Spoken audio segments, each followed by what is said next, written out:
Hello friends, slate chalk and টকের আজকের নিবেদন একটি রূপকথার গল্প। ভারতের রূপকথা সৌরীন্দ্র মোহন মুখোপাধ্যায়ের লেখা এবং আজকের গল্পের নাম দৈত্যরাজ আর দেবকন্যা। হিমালয় পাহাড়ের ওদিকে বিজন বন, সেই বনের পরে দৈত্যপুরী। দৈত্যপুরীর রাজা দৈত্যরাজ।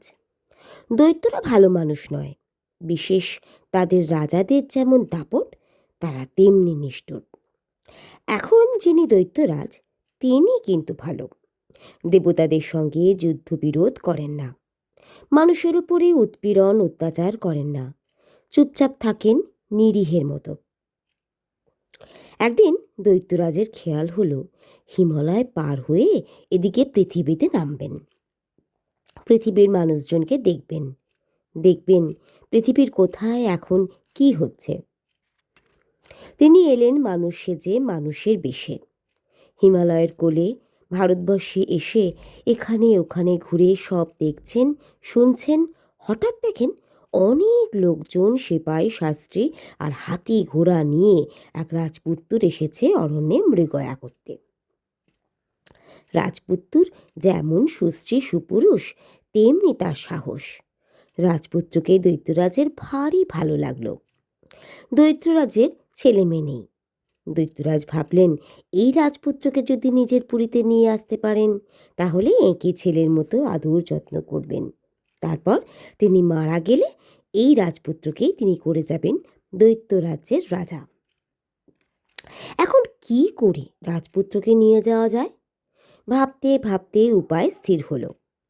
যেমন উপায় স্থির হওয়া অমনি দৈত্যরাজ ধরলেন একটা খুব তেজি ঘোড়ার রূপ, ধপধপে সাদা ঘোড়া। ঘোড়া সেজে তিনি রাজপুতের দলের সামনে গিয়ে টকবক টকবক শব্দে ছুটে চললেন হিমালয়ের দিকে। ঘোড়ার যেমন চেহারা তেমনি তেজ দেখে রাজপুত্রের হলো লোভ। ওই ঘোড়া ধরতেই হবে। ঘোড়ার পিঠে সাবান নেই, নিশ্চয়ই পাহাড়ি ঘোড়া। রাজপুত্র তাকে ধরবেন বলে তার পিছনে ঘোড়া ছুটিয়ে চললেন। তার দল বল কোথায় পড়ে রইল সেদিকে তার খেয়াল নেই। সাদা ঘোড়া চলেছে বাতাসের বেগে, তার নাগাল পায় না রাজপুত্তুর। তবু রাজপুত্তুর তার পেছনে পেছনে সমানে ঘোড়া ছুটিয়ে চলেছেন। ছুটতে ছুটতে সাদা ঘোড়া উঠল হিমালয় পর্বতে। রাজপুত্র উঠলেন পর্বতে। পাহাড়ে অনেক উঁচুতে উঠে সাদা ঘোড়া থামল। রাজপুত্র ভাবলেন ঘোড়া হাঁপিয়ে পড়েছে। রাজপুত্র এলেন ঠিক তার আগে, এসে নিজের ঘোড়া থেকে নামলেন। নেমে তিনি উঠলেন সাদা ঘোড়ার পিঠে। যেমন তিনি সাদা ঘোড়ার পিঠে বসেছেন, সাদা ঘোড়া অমনি তাকে নিয়ে ছুটল হিমালয়ের ওধারে দৈত্যপুরী, সেই দৈত্যপুরীর দিকে। দৈত্যপুরীতে এসে সাদা ঘোড়া থামল। রাজপুত্র নামলেন তার পিঠ থেকে। তিনি পিঠ থেকে নামতেই সাদা ঘোড়ার রূপ ত্যাগ করে দৈত্যরাজ ধরলেন নিজের রূপ। দেখে রাজপুত্র অবাক। দৈত্যরাজ বললেন, রাগ করো না রাজপুত্র, আমি দৈত্যরাজ, পৃথিবী দেখতে নেমেছিলুম। আমার ছেলে মেয়ে নেই। তোমাকে দেখে আমার এত ভালো লেগেছে যে তোমাকে না নিয়ে আসতে পারলুম না। তোমাকে আমি ছেলের মতো আদর যত্নে রাখব। তোমাকে ছেড়ে আমি বাঁচতে পারবো না। আমি মরে গেলে দৈত্যপুরীর সিংহাসনে তুমি বসবে রাজা হয়ে। এখানে তোমার কোনো দুঃখ, কোনো কষ্ট, কোনো অসুবিধে হবে না। রাজপুত্র বললেন, কিন্তু আমার বাবা, আমার মা, তারা যে আমার জন্য শোকে আকুল হবেন। দৈত্যরাজ বললেন, তাদের আমি খবর পাঠাবো তুমি ভালো আছো, এখানে তোমার কোনো অনিষ্ট হবে না। রাজপুত্র ভাবলেন, নিজের রাজ্যে তো এতকাল ছিলুম, মানুষ তো বিদেশে বেড়াতে যায়, মনে করব বিদেশে বেড়াতে এসেছি, দৈত্যপুরীতে কিছুকাল থাকা যাক। বেচারি এত করে বলছে, আমি চলে গেলে বলছে ও বাঁচবে না। আহারে! রাজপুত্র দৈত্যপুরীতে রইলেন দৈত্যরাজের সঙ্গে। দৈত্যরা তার হুকুম তামিল করে, তাকে মানে রাজার মতো, তার যত্ন আদরেরও সীমা নেই। তার উপর এদিকে সেই দেবলোক পর্যন্ত ঘুরে আসা যায়। রাজপুত্রের চমৎকার লাগছে। দিন যায়, মাস যায়, 6 মাস কাটল। একদিন দৈত্যরাজ বললেন রাজপুত্রকে, আমাকে বিশেষ কাজে কিছুদিনের জন্য বাইরে যেতে হবে, 8 দিন পরে ফিরব। এই 8 দিন তুমি রাজ্য পরিচালনা করবে এখানকার রাজা হয়ে। তোমাকে এই চাবি দিয়ে যাচ্ছি।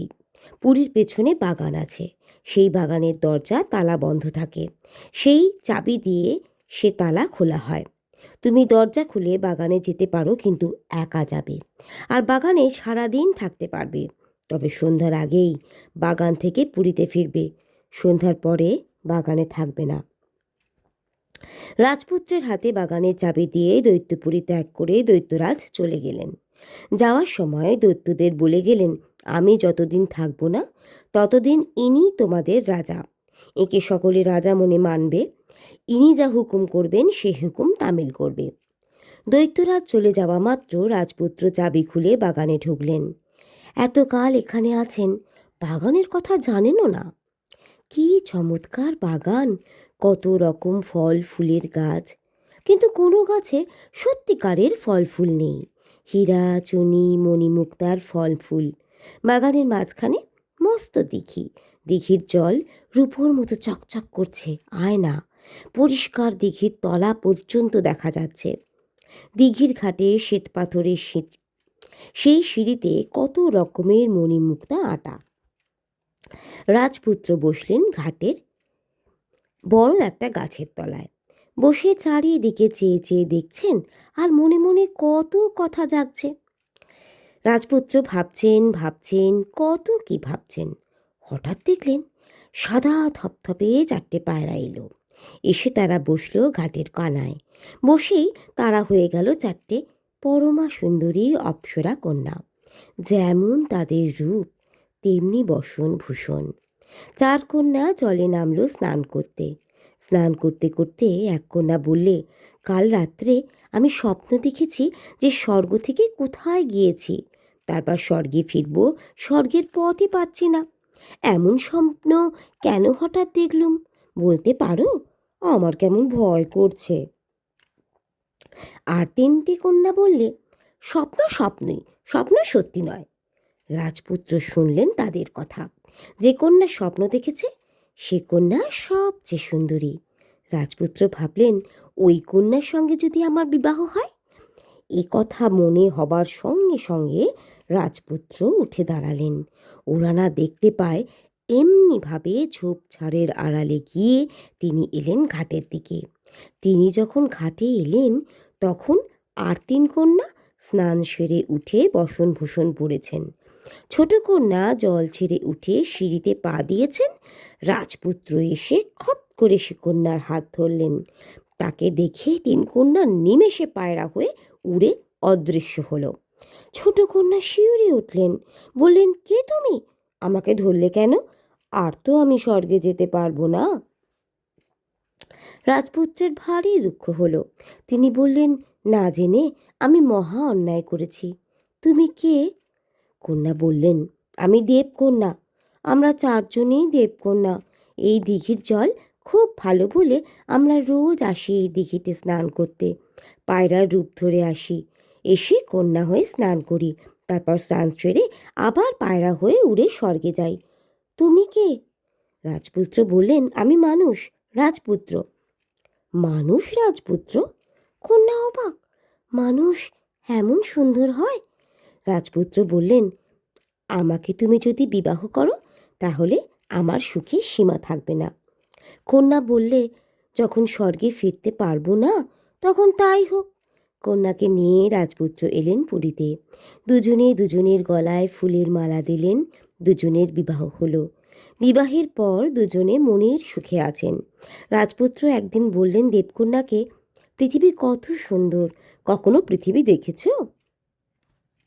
রাজপুত্র বললেন পৃথিবীর কথা, দেবকন্যা বলেন স্বর্গের কথা। দেখতে দেখতে 8 দিন কাটল। দৈত্যরাজ পুরীতে ফিরলেন। ফিরে দেবকন্যাকে দেখে দৈত্যরাজ বললেন, বিবাহ হয়েছে?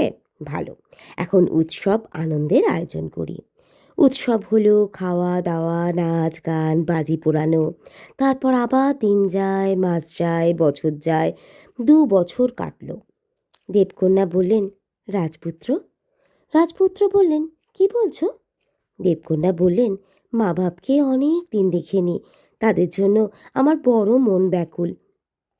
5-6 দিনের জন্যে স্বর্গে গিয়ে তাদের দেখে আসতে চাই। রাজপুত্র বললেন, তারা যদি আসতে না দেন? দেবকন্যা বললেন, বাপ মা আমাকে খুব ভালোবাসেন, আমার সুখের জন্য তারা আমাকে আসতে দেবেন, আটকে রাখবেন না। রাজপুত্র বললেন, কি করে স্বর্গে যাবে? কন্যা বললেন, দৈত্যরাজকে বললে তিনি ব্যবস্থা করে দেবেন। রাজপুত্র বললেন, 5-6 দিনের বেশি কিন্তু থেকো না। দেবকন্যা বললেন, না না, এখনকার জন্য আমার মন কেমন করবে, 5 দিনের বেশি আমি সেখানে থাকতে পারবো না। দেবকন্যা গেলেন স্বর্গে বাবা মায়ের কাছে। বাবা সেখানকার একজন রাজা। মানুষের সঙ্গে কন্যার বিবাহের কথা শুনে তিনি অগ্নিবর্ণ। বাবা বললেন, ছি ছি ছি, লজ্জার কথা, দেবকন্যা হয়ে তুচ্ছ মানুষকে বিবাহ করেছিস, দেবালয়ে আমার মাথা হেঁট করেছিস, তুই আমার 2 চোখের বিষ। মা বললেন, এখানে কোনো দেবতার সঙ্গে ওর আবার বিবাহ দাও, মানুষের সঙ্গে ও বিবাহই নয়। কন্যা বললেন, না, আমি কোনো দেবকুমারকে বিবাহ করব না, যে মানুষকে বিবাহ করেছি সেই মানুষই আমার স্বামী, আমি তাঁর কাছে ফিরে যাব। বটে, এমন কথা বলে বাবা কন্যাকে পুরলেন লোহার গারদে। সে গারদের 100 দরজা, সব দরজা শক্ত লোহার তৈরি। প্রত্যেক দরজায় খোলা তরোয়াল হাতে শাস্ত্রী খাড়া থাকে। বাবা বললেন, দেখি কি করে তুমি ফিরে যাও। তারপর 6 দিন কেটে গেল। 6 দিনের পর 10 দিন। কন্যা ফেরেন না দেখে রাজপুত্র ব্যাকুল হলেন। তার দিনে স্নান নেই, আহার নেই, রাত্রে ঘুম নেই। দেখে দৈত্যরাজ বললেন, ব্যাপার কি? রাজপুত্র তখন দৈত্যরাজকে সব কথা বললেন। বললেন, দেবকন্যাকে তার বাবা নিশ্চয়ই বন্দি করে রেখেছেন, না হলে 6 দিনের দিন তিনি আসতেনি। তাকে না পেলে আমি এ প্রাণ আর রাখবো না। দৈত্যরাজ বললেন, কি করে যাবে?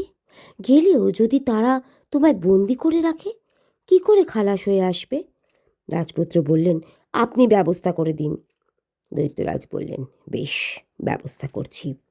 একথা বলে রাজপুত্রের হাতে দৈত্যরাজ দিলেন একটা পাগড়ি, খানিকটা কি গুঁড়ো, আর নিজের মাথা থেকে ছিঁড়ে মাথার এক গাছের চুল তার হাতে দিয়ে দৈত্যরাজ বললেন, এই পাগড়ি মাথায় থাকলে দেব গন্ধর্ব কেউ তোমাকে দেখতে পাবে না, সকলের চোখে তুমি থাকবে অদৃশ্য। আর এই যে গুঁড়ো, যদি তোমার 2 চোখের পাথায় ও গুঁড়ো একটু লাগাও, তাহলে তুমি লোহার গারদ, সাগর, পর্বত সব কিছু ভেতর দিয়ে সব কিছু দেখতে পাবে।